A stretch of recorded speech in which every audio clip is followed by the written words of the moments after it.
지나친 예절과 과장된 의리를 조심하라고 하셨는데 이거 어떤 네. 의미인가요? 제가 아까 방금 말씀드린 비슷한 맥락인데 지나친 예절이라는 거는 형식적인 예절이죠. 사람이 아까 말씀드렸다시피 다 예절이 있어요. 저는 예절이라는 거는 세상에 나도 주인공, 너도 주인공의 마음이다. 그렇게 해석을 합니다. 나만 주인공, 니들은 다 조연, 엑스트라. 이렇게 되면 그건 그 사람이 예절이 없는 사람인 거죠. 반면에 나는 조연, 니들이, 당신들이 주인공. 이렇게 돼도 그거는 예를 잃어버린 사람이 되는 것이고, 우리는 예에 대해서 좀 왜곡하고 있는 게 뭐냐면 약간 그런 것 같아요. 막 어르신이 지나가면 90도로 이렇게 인사 절하고 막 윗사람이 까라면 까야 되는 거고, 어른이 말씀하시는데 어딜 끼어들어, 여자하고 애들은 빠져. 이런 거를 약간 예라고 좀 착각하고 있는 것 같아요. 근데 항상 예라는 거는 나도 주인공, 너도 주인공. 어른도 마찬가지죠. 어른도 분명히 윗사람이고 어르신이고 나보다 오래 사신 분이지만 그분의 마음속에 내가 오래 살았으니까 내가 막 그래도 주인공이고 너는 아직은 한참 멀었어. 이 마음이 있다면 그 사람 예가 없는 사람이에요. 근데 맹자는 좀 약간 과격할 수 있지만 예가 없는 사람한테는 예로서 대해줄 수가 없는 것이다. 그런 사람한테는. 어른이 어른답지 않으면 어른 대우를 해줄 수 없는 것이다. 저는 그게 진짜 예라고 생각을 합니다. 속으로 그럴 수 있잖아요. 이렇게 막 깍스타이 90도 절하면서 속으로 욕을 하고 있다든가 뭐 그런 어떤 표리부동한 그런 거라기보다는 진짜 예라는 건 항상 이 마음만 하나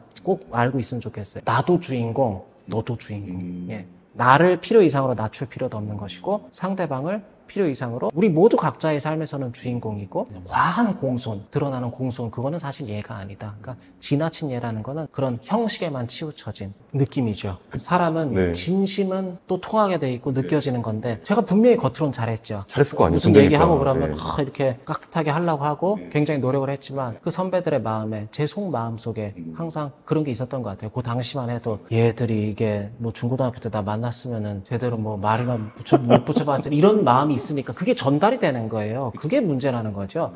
사람들이 말은 안 하지만 그리고 대놓고 물어볼 수는 없지만 바보가 아니거든요. 다 생각을 하고 요즘 사람들은 또 더 똑똑해요. 얼마나 똑똑한데 마음이 다 전달되는 것인데 여기서 어리석은 사람은 모를 것이다 니들은. 그러니까 척하는 거죠 그게. 그러니까 우리 동양에서 척이라는 거는 아마 모르겠지. 남들은 모를 거야. 이 마음이 척이거든요 그게. 그랬을 때 척하지 않는 삶, 그 담백한 삶. 저도 척을 하고 있었던 거죠. 공경한 척, 진심이 통하지 않았던.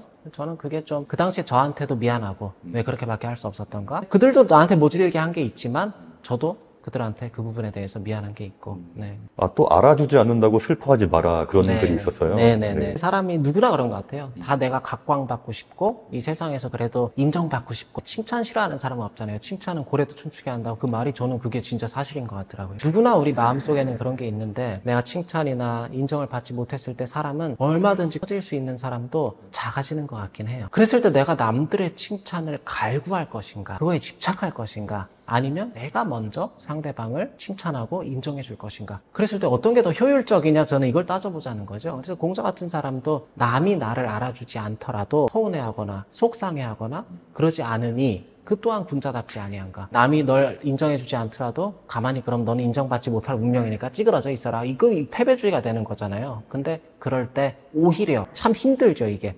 저 사람은 나를 인정하지 않고 저 사람은 시시콜콜 나만 거면 시비 걸고 딴지 걸고 그러려는 사람한테 내가 다가가서 그 사람을 인정하고 칭찬해준다든지 그 사람의 장점을 한마디라도 얘기해준다는 건 사실 참 힘들죠. 보기도 싫은데. 근데 그럴 적에 진짜 군자의 길을 뭔가 동양에서 말하는 군자라는 게 정말 좋은 사람이 되고자 한다면 가서 그 사람에게 큰 사람, 대인이 되고자 한다면 그런 상황에서라도 내가 인정받고 있지 못하고 내가 무시받고 있다고 느껴지는 상황에서도 그에게 가서 손 내밀며 그를 칭찬하고 그의 장점을 이야기해 줄 수 있다면 그게 군자다.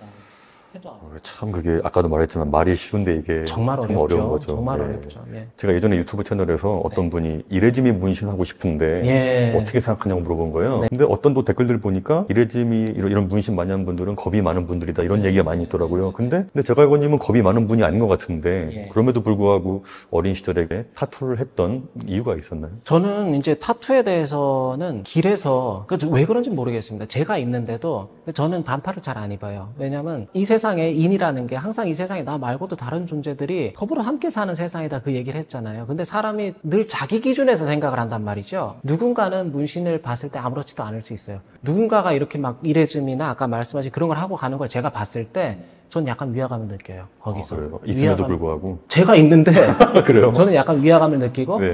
뭔가 좀 멀리하고 싶어요. 가까이 하고 싶지 않은 그런 게 있어요. 아이러니하네요. 굉장히 아이러니한데, 그러니까 제가 그렇기 때문에 내가 남한테 그런 느낌을, 아까 공자 하는 말이 그거잖아요. 네가 하고자 하지 않는 말을 남한테 시키지 말라는 게, 네가 받고 싶지 않은 느낌을 남한테 주지 말라는 거잖아요. 그래서 저는 긴팔을 입고 다니는 게 그 이유인데, 물론 다른 시각도 있을 수 있어요. 문신을 좋아하시는 분들도 계실 수 있고, 근데 저는 좀 안 받는 것 같아요. 이제 싱가포르에 이제 유학 가서 있으면서 대만 친구들, 아직도 연락하는 친구들이 있는데, 그 친구들이 좀 짓궂었던 것 같아요. 그 당시에는. 그래가지고 막 또 뭐 그 당시 나이도 어리고 하다 보니까 각자 나라에 대한, 내 나라에 대한 프라이드도 있을 수 있고, 근데 그것도 그러지 않고 그냥 각자 나라를 존중해주고 참 그랬으면 좋았을 텐데, 뭐 한국 사람들은 겁이 많고, 거기다 또 저희 같은 반에 북한 여학생이 또 한 명 있었어요. 아, 그래요? 굉장히 고위급 자제였는데, 제가 다녔던 데가 중국국제학교여서 북한 여학생도 하나 있고, 그런데 뭔가 이제 그 상황에서 내가 이 한민족의, 우리 한반도의 어떤 그런 거를 좀 이게 보여줘야 되는 거 아닌가. 어린 시절에 그 시기 어린 마음으로. 이 한족들한테 이렇게 우리가 밀려서 이렇게 무시받고 이래서 되나. 그래가지고 한국 애들은 샤이하고 좀. 예, 약간 했나 그런 봐. 게 있어요. 약간 있어요. 같은 동양인끼리인데도 지금 생각해보면 그 친구들은 굉장히 부유층 자제들이거든요, 걔들이. 그러다 보니까 좀 알게 모르게 제가 그런 자격지심이 있었는지도 모르겠다 싶은 생각 지금 드는데, 까짓거 가서 한번 해보자고 했다가 이제 이렇게 제가 제 인생에서 돌이킬 수 있는 것 중에 이게 없으면 참 좋을 것 같다는 생각이 많이 들어요. 너무 제약이 많아요. 후회를 많이 한다는 그런 거죠. 솔직히 전 후회가 많이 돼요. 누가 저한테 말을 후회된다 그러면, 에이, 기왕 한 거 어떻게 해? 이렇게 말은 하지만 제 자신에 있어서는 참 후회가 되는 부분 중에 하나. 깝깝해요. 어쩔 때는 이게 아들이 나중에 물어보면 할 말이 없고, 제가 그런 말을 할 자격은 없지만 그 말은 꼭 해주고 싶어요. 꼭 하고 싶다면 아빠랑 상의를 해줬으면 좋겠다. 왜냐하면 그렇게 뭔지도 모르고 하는 무지한 상태에서 해진 않았으면 좋겠어요. 내 처음에 가지고 있는 나온 몸을 거기다 뭐 굳이 다른 그런 게 필요한가. 그 자체가 인위가 아닌가. 인위. 그러니까 아까 제가 동양에서 말씀드렸지만 무위자연 이런 얘기 많이 저희가 하지 않습니까? 근데 그 무위라는 게 그거거든요. 척하지 않는다는 뜻이거든요, 사실은. 그래서 자연이라는 거는 형용사적인, 자연스럽다. 그러니까 네이처가 아니라 내추럴한 거, 굉장히 사람이. 그러니까 척하지 않을 때 사람은 자연스러운 건데, 인위적인 거잖아요. 이거 자체가 다 뭔가를 척하고 있다는 거죠, 그 사람들이. 뭐 이걸 통해서 뭘 말하고자 하는지는 각자 다르겠지만 이 자체가 척이라는 거죠. 인위고. 무위의 상태가 아니잖아요. 내가 가지고 난 그 상태가.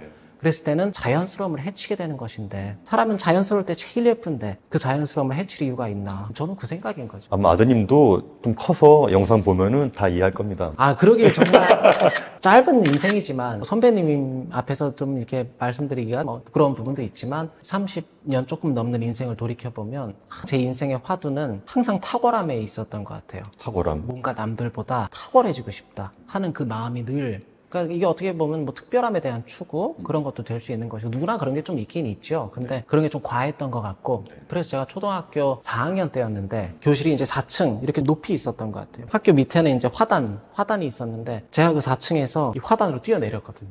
몇 살 때요?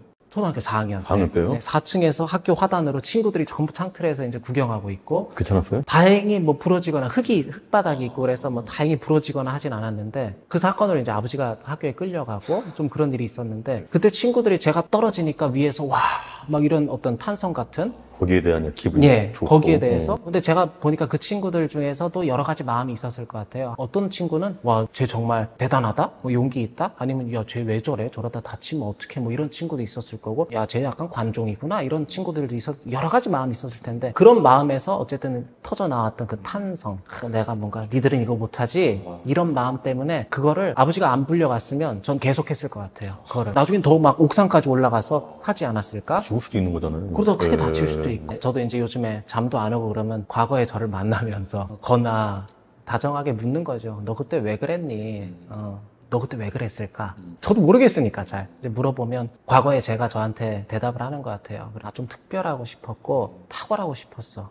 남들보다 다르고 싶었고 남들한테 이렇게 와 누가 이렇게 해주고 그런 사람이 되고 싶고. 그 중에 하나가 싸움이었고. 이제. 그 중에 하나가 싸움이었고, 그러다 다치기도 했고 남을 아프게 한 적도 있고 그랬어. 그 당시에 저랑 대화를 하면서 지금 30대가 넘은 제가 그 당시에 저한테 무슨 말을 해주면 좋을까 고민하다가 처음에는 그 생각이 들더라고요. 늘 그러지 않아도 되고 가끔만 탁월해도 돼. 어쩌다 한번 특별해도 되잖아. 이 얘기를 하다가 나중에는 거나 특별하지 않아도 돼. 너 자체로 너 괜찮은 놈이고 멋진 놈인데 굳이 왜 그래야 돼. 특별하지 않아도 돼. 이 말을 저는 꼭 좀 지금 자라나는 청소년 학생들 특히 그때는 다 그럴 수 있어요. 특별해지고 싶고 다 그런 게 있는데 그 말을 꼭 전해주고 싶더라고요. 너무 그러지 않아도 된다. 이번에 나오신 책 현명한 사람은 삶의 무게를 분산한다. 이 책은 어떤 분이 봤으면 좋겠나요? 이제 직장 다니시고 특히 사회 초년생 분들 그리고 저랑 비슷한 또래 동년배 30대 이제 세상이 대강 뭔지 조금 알겠고 알겠다는 게 이게 세상이 참 속된 말로 하면 지은 리을 같은 거구나 참 어려운 거구나 그냥 정말 쉽지 않구나 그런 걸 좀 알게는 됐는데 너무 갑자기 알다 보니까 그 군대 갔을 때 저처럼 어떻게 대처해야 될지 모르겠는 그런 분들한테 작게나마 조언이라기보다는 미약하게나마 도움이 되고 싶다. 그분들이 좀 덜 힘들고 저도 힘들지만 저는 또 쓰면서 한번 돌아보고 덜어내는 것이고 또 이걸 읽어주시는 분들은 읽으면서 덜어주시는 것이고 그 뭐 방법에 좀 차이가 있다. 그렇게만 생각을 합니다. 네. 지금 벌써 오랜 시간 동안 얘기 나눴는데요. 저는 시간 가는 줄 모르고 들어서. 근데 잘 경청을 해주셔서 너무 더군다나 저는 감사합니다. 제갈거님을 라이브로 이렇게 보니까 예. 신기해서 보고 있었거든요. 그렇군요. 예, 그 제갈거님은 오늘 어떠셨나요? 나오셔서?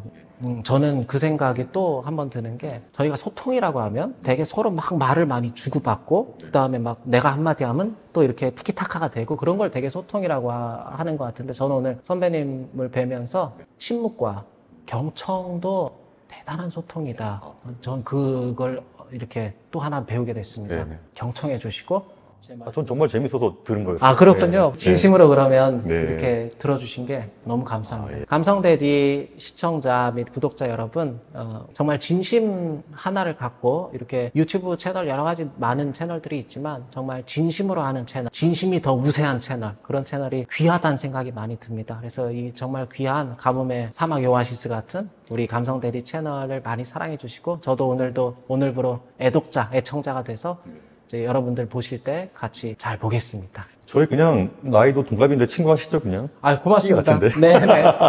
부의경지하는. 네. 원래 조선이란 나라가 네. 나이에 대한 그게 없었대요. 아, 그렇군요. 친구 사이에도 그냥 뭐 열 몇 살 차이 나도 친구했다고 하더라고요. 네. 근데 일제시대 때가 오면서 나이에 대한 게 생긴 거지, 원래는 조선시대부터 열 몇 살 어려도 친구했다고 하더라고요. 그런 의미에서 저희는 예. 오늘부터 친한 벗으로 생각하겠습니다. 고맙습니다. 너무 좋습니다. 오늘 네, 이렇게 네. 친한 말씀처럼 벗이 생겨서 너무 좋습니다.